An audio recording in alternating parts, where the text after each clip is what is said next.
Hello friends, नमस्कार। आपका अपने यूट्यूब चैनल सिलेक्शन क्लासेज में आपका बहुत बहुत स्वागत है। आज मैं फिर से आपके लिए 20% लेकर आया हूँ। वो 20% जो रेलवे बार बार रिपीट कर रहा है। ठीक है, एक बार फिर से बता दूं कि रेलवे इन प्रश्नों को बार बार रिपीट कर रहा है। मेरे हर वीडियो से 2 से 4% पूछ रहा है। अब इसे आप मेरी मेहनत कहो या कोई चमत्कार, ये तो आप ही जानते हैं। इन सारे वीडियो की लिंक मैंने डिस्क्रिप्शन में दे दी है। हर वीडियो की लिंक है, जाकर वो पहले वीडियो देखिए और पता लगाए कि वाकई में ये एक सच्चाई है या फिर कोई झूठ। ठीक है फ्रेंड्स, हर वीडियो से 4 से 5% पूछ रहा है। क्लियर है? चलो बिना समय गवाए ताल्लुक करते हैं पहले प्रश्न का। देखिए, पहला प्रश्न है, मानव शरीर में सबसे लंबी कोशिका कौन सी है? तो मानव शरीर की सबसे लंबी कोशिका तंत्रिका कोशिका होती है। ठीक है, आपको बता दूं कि तंत्रिका कोशिका की आकृति कुछ इस तरीके की होती है और ये तंत्रिका कोशिकाएं एक दूसरे से हजारों की संख्या में जुड़ी हुई होती हैं और ये काम करती हैं तो सूचना पहुंचाने का। और सूचना किसे? अपने मस्तिष्क को सूचना पहुंचाती है ये। ठीक है, मस्तिष्क को सूचना पहुंचाने का काम करती है। सूचना कौन सी? जैसे मान लीजिए मनुष्य को कोई चोट लग जाती है या फिर कोई कांटा चुभ जाता है तो उसकी सूचना बिना समय गवाए तुरंत ये मस्तिष्क को देती है। फिर मस्तिष्क कार्य करता है उस कांटे को निकालने का या फिर कांटे चुभे रहने का। ये हाथ में मस्तिष्क के रहता है। ठीक है, तंत्रिका कोशिका का काम सिर्फ इतना ही है कि मस्तिष्क को सूचना पहुंचाना। क्लियर है? चलो ये क्लियर है तो बात करते हैं अगले प्रश्न की। अगला प्रश्न है, मानव शरीर में सबसे छोटी कोशिका कौन सी होती है? अब देखो, सबसे लंबी कोशिका की बात करी तो तंत्रिका कोशिका थी। अब सबसे छोटी कोशिका की बात करा तो इन शब्दों को ध्यान से देखना, ध्यान से परखना। इन शब्दों में ये प्रश्न इन शब्दों में ही होता है और इन शब्दों में से ही अपन कंफ्यूजन होकर प्रश्न को गलत करके आते हैं। तो सबसे छोटी कोशिका पूछी है तो मानव शरीर की सबसे छोटी कोशिका शुक्राणु होती है। मैंने इन प्रश्नों को हाईलाइट भी कर दिया है ताकि आपका फोकस सिर्फ और सिर्फ उत्तर पर जाए। ठीक है, और आपको उत्तर लंबे समय तक याद रहे, इसलिए इनको हाईलाइट किया है। बात करते हैं सबसे छोटी कोशिका की, तो शुक्राणु मानव शरीर की सबसे छोटी कोशिका होती है। चालू करते हैं अगले प्रश्न का। अगला प्रश्न है, मानव शरीर में सर्वाधिक मात्रा में पाया जाने वाला पदार्थ कौन सा है? मानव शरीर में सबसे ज़्यादा जल की मात्रा होती है। जी हाँ, वाटर की मात्रा मानव शरीर में सबसे ज़्यादा होती है। और आपको बता दूं कि मनुष्य के शरीर में 60% वाटर होता है। ठीक है, 60% जल की मात्रा होती है खून के अंदर। ठीक है, खून के अंदर जल की मात्रा 85% तक होती है और फेफड़ों के अंदर 79% तक जल की मात्रा होती है। इन दावों को आपको याद रखना चाहिए। अगले प्रश्न की बात करते हैं। अगला प्रश्न है, करो या मरो का करो या मरो किस हार्मोन को कहा जाता है? तो करो या मरो का नारा भी दिया था। नारा किसने दिया था? महात्मा गांधी ने दिया था नारा। और हार्मोन की बात कर रहा है तो हार्मोन, एड्रिनल हार्मोन को करो या मरो का जो है हार्मोन कहते हैं। ठीक है, क्लियर है? चौथा प्रश्न। अगला प्रश्न देखना। अगला प्रश्न है, मानव शरीर की सबसे मजबूत हड्डी कौन सी है? तो मानव शरीर की सबसे मजबूत, सबसे ताकतवर हड्डी की बात कर रहा है तो वो है जबड़े की हड्डी। जी हाँ, मनुष्य के जबड़े की हड्डी सबसे ताकतवर हड्डियों में से एक है। तो आपको याद रखना चाहिए। यही प्रश्न रेलवे ने पिछले 2 सालों से लगातार पूछा है। तो जबड़े की हड्डी सबसे मजबूत हड्डी है। ठीक है, अगला प्रश्न देखना। अगला प्रश्न है, शरीर की सबसे छोटी हड्डी कौन सी है? देखो, सबसे मजबूत हड्डी पूछी तो जबड़े की हड्डी हमने बता दी, लेकिन अगर सबसे छोटी हड्डी पूछे तो जी हाँ, सबसे छोटी हड्डी स्टेपिज हड्डी होती है। अब स्टेपिज हड्डी होती है लेकिन ये पाई कहाँ जाती है? ये कान में पाई जाती है। मनुष्य के कान के अंदर पाई जाती है। मनुष्य के कान के अंदर 3 हड्डियाँ पाई जाती हैं। उन्हीं 3 हड्डियों में एक स्टेपिज होती है जो मनुष्य की सबसे छोटी हड्डियों में से एक है। तो सबसे छोटी हड्डी पूछे तो स्टेपिज जो कि कान में पाई जाती है। क्लियर है? अगला प्रश्न देखना। अगला प्रश्न है, मानव शरीर की सबसे बड़ी हड्डी कौन सी है? देखो, सबसे छोटी हड्डी पूछी, अपन ने कान आंसर दिया। अब सबसे बड़ी हड्डी पूछ रहा है। ठीक है, सबसे बड़ी हड्डी फीमर होती है। ऑप्शन नंबर बी करेक्ट हो जाएगा। फीमर मनुष्य की सबसे बड़ी हड्डी होती है। अब ये पाई कहाँ जाती है? तो ये मनुष्य की जांग में पाई जाती है। कहाँ पाई जाती है? जांग के अंदर ये हड्डी पाई जाती है जिसका नाम है फीमर। ठीक है, मनुष्य की सबसे बड़ी हड्डी है फीमर। क्लियर है? अगला प्रश्न का ताल्लुक करते हैं। अगला प्रश्न है, मनुष्य की खोपड़ी में कितनी हड्डियां होती हैं? ठीक है, मनुष्य की खोपड़ी में हड्डी पूछिए तो अगर ओनली फॉर खोपड़ी के बारे में पूछे तो खोपड़ी में आपको बतानी है 8 हड्डियां। कितनी हड्डियां होती है? 8 हड्डियां होती है। लेकिन ठहरिए, 8 हड्डियां तो मनुष्य की खोपड़ी में होती हैं, लेकिन मनुष्य के चेहरे में भी कितनी हड्डियां होती हैं? 14 मनुष्य के चेहरे में हड्डियां होती हैं। तो 8 और 14 मिलकर कितनी होगी? 8 और 14 मिलकर 22 हड्डियां हो गई। जी हाँ, अगर पूरी सर के बारे में पूछे आपसे तो मनुष्य के सर में, मनुष्य की पूरी खोपड़ी के अंदर चेहरे समेत 22 हड्डियां होती हैं, लेकिन ओनली फॉर खोपड़ी के बारे में पूछे तो आपको 8 हड्डियां का आंसर देना है। 8 हड्डियां मनुष्य की खोपड़ी में होती हैं। तो प्रश्न समझ गए तो ताल्लुक कर लेते हैं अगले प्रश्न का। अगला प्रश्न है, मनुष्य में मस्तिष्क सिर का भार कितना होता है? अब बात कर रहा हूं वजन की। साहब मनुष्य का वजन कितना होता है मस्तिष्क का? तो मनुष्य के मस्तिष्क का वजन होता है 1400 से 1850 ग्राम। जी हाँ, बिल्कुल 1400 से 1850 ग्राम। अब आपको इसमें देखना है ऑप्शन के अंदर कि 1400 लिखा हुआ है या 1500 लिखा हुआ है या 1600 लिखा हुआ है या इन्हीं में से एक लिखा हुआ है, तो अपन आंसर बिना झिझक के दे सकते हैं। लेकिन अगर ये क्रम लिखा हुआ है कि 1400 से 1850, तो ये तो जाने ही क्या और भी करेक्ट हो जाएगा। ठीक है, बात कर लेते हैं अगले प्रश्न की। अगला प्रश्न है, सर्वाधिक प्रोटीन सर्वाधिक प्रोटीन किस पदार्थ में पाया जाता है? सर्वाधिक प्रोटीन किस पदार्थ में पाया जाता है? पदार्थ की बात कर रहे हैं तो सोयाबीन आपका करेक्ट आंसर हो जाएगा। Option number A correct answer हो जाएगा। सर्वाधिक प्रोटीन जो है सोयाबीन में पाया जाता है। अब बात कर लेते हैं कितना प्रतिशत पाया जाता है, तो 40% प्रोटीन की मात्रा सोयाबीन के अंदर होती है।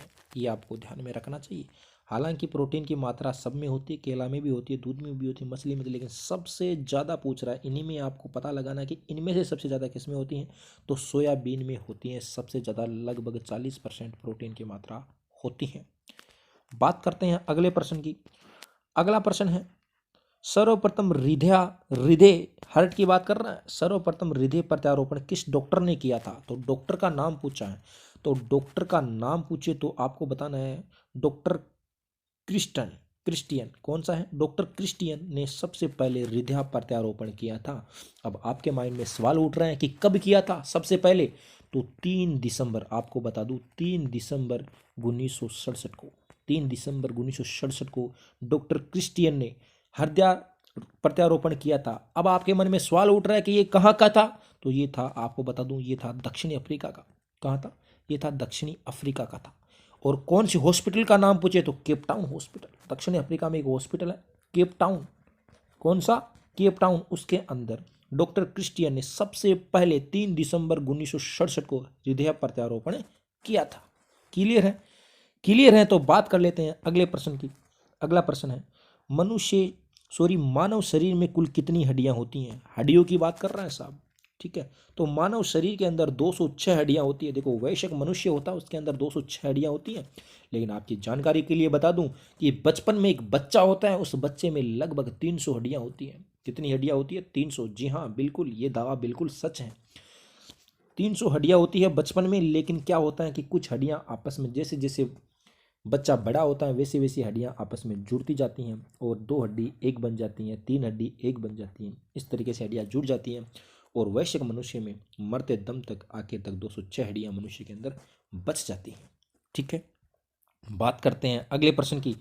अगला प्रश्न है, गाजर किस विटामिन का स्रोत है? तो देखिए, गाजर लोग बहुत ज़्यादा खाने के लिए पसंद करते हैं। लाल गाजर होते हैं जिसे लोग बहुत ज़्यादा खाने के लिए पसंद करते हैं, और बहुत ज़्यादा स्वादिष्ट भी होती हैं।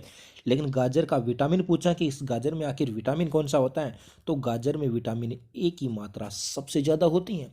अब आपकी जानकारी के लिए बता दूं कि विटामिन ए को रासायनिक नाम क्या है विटामिन ए का, तो वो है रेटिनॉल। क्या है? रेटिनॉल। रेटिनॉल इसका रासायनिक नाम है विटामिन ए का, जो कि गाजर में सबसे ज़्यादा पाया जाता है। क्लियर है? अगला प्रश्न देखना। अगला प्रश्न है, रक्त रुधिर में कौन सी धातु पाई जाती है? तो रक्त रुधिर के अंदर धातु पूछी है, रक्त के अंदर, खून के अंदर। बिल्कुल, कुछ बालक सोच रहे हैं कि साहब रक्त में भी धातु पाई जाती है। एब्सोल्युटली पाई जाती है। रक्त में लोहा धातु पाई जाती है। ये आपको हैरान करने वाली चीज़ है, लेकिन वास्तव में रुधिर में धातु पाई जाती है, वो होता है लोहा। आयरन की मात्रा रुधिर में होती है, मानव रुधिर के अंदर। फिर बात कर लेते हैं इस लोहा धातु का कार्य क्या होता है। कार्य होता है इसका ऑक्सीजन का परिवहन करना। किसका? ऑक्सीजन का परिवहन का कार्य लोहा धातु करती हैं रुधिर के अंदर। समझ गए? बात कर लेते हैं, ताल्लुक कर लेते हैं अगले प्रश्न का।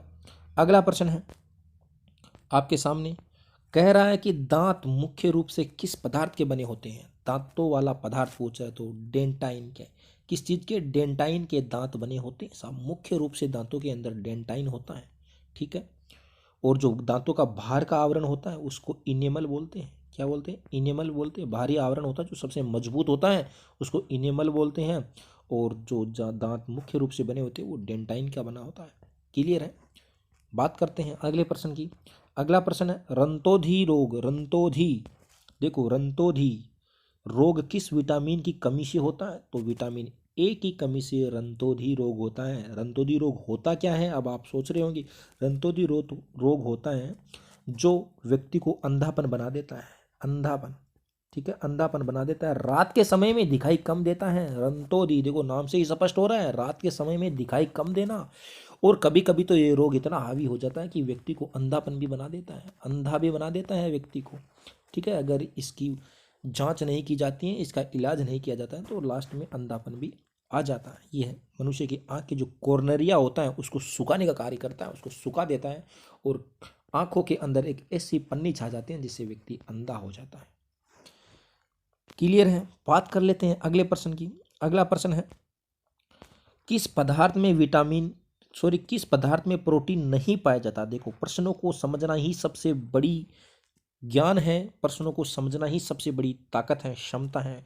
जिसने प्रश्न नहीं समझा उसका प्रश्न का उत्तर भी गलत हो जाता है।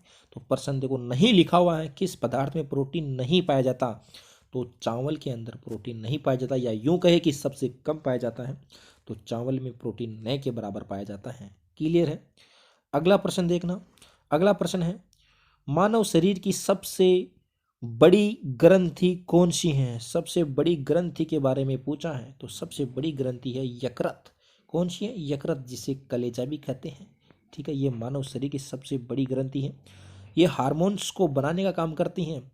दुधारू जीवों के अंदर दूध बनाने का काम भी करती हैं यकृत, और ये मानव शरीर की सबसे बड़ी ग्रंथि होती है यकृत। क्लियर है? बात कर लेते हैं अगले प्रश्न की। अगला प्रश्न है आग बुझाने के लिए किस गैस का उपयोग होता है। आग बुझाने वाली गैस सबको पता है कि साहब जन्मदिन मनाते हैं तो मोमबत्ती बुझाई जाती है। मोमबत्ती कैसे बुझाई जाती है? एक मनुष्य फूंक मारता है इसलिए मोमबत्ती बुझ जाती है। तो फूंक मारने से मोमबत्ती बुझ जाती है, इसका मतलब आग बुझ रही है। आग बुझ रही है तो कौन सी गैस निकल रही है? कार्बन डाइऑक्साइड गैस निकल रही है। तो क्या हुआ कि मनुष्य के अंदर भी कौन सी गैस छोड़ता है? कार्बन डाइऑक्साइड गैस छोड़ता है। तो आग बुझाने के लिए सबसे उत्तरदायी गैस है कार्बन डाइऑक्साइड गैस है। उम्मीद करता हूँ प्रश्न समझ गई होगी। बात करता हूँ अगले प्रश्न की। अगला प्रश्न है ग्रीन हाउस प्रभाव के लिए उत्तरदायी गैस कौन सी है। जी हाँ, ग्रीन हाउस प्रभाव के लिए पूछिए तो कहीं जाने की जरूरत नहीं है। कार्बन डाइऑक्साइड ही ग्रीन हाउस प्रभाव के लिए सबसे उत्तरदायी गैसों में है। तो कार्बन डाइऑक्साइड को याद रखना है ग्रीन हाउस प्रभाव के लिए। तो उम्मीद करता हूँ आपको बहुत अच्छे लगे होंगे ये 20%। अगर यहाँ तक पहुँचे और 20% देखने का मजा लिया हो तो चैनल को सब्सक्राइब करना और बेल आइकन को भी प्रेस करना ताकि आने वाले हर वीडियो की नोटिफिकेशन आपको सबसे पहले मिल सके। चैनल सिलेक्शन क्लासेज को सब्सक्राइब करके ही जाना। वीडियो अच्छा लगा तो लाइक करना। आज के लिए बस इतना ही। बहुत बहुत धन्यवाद।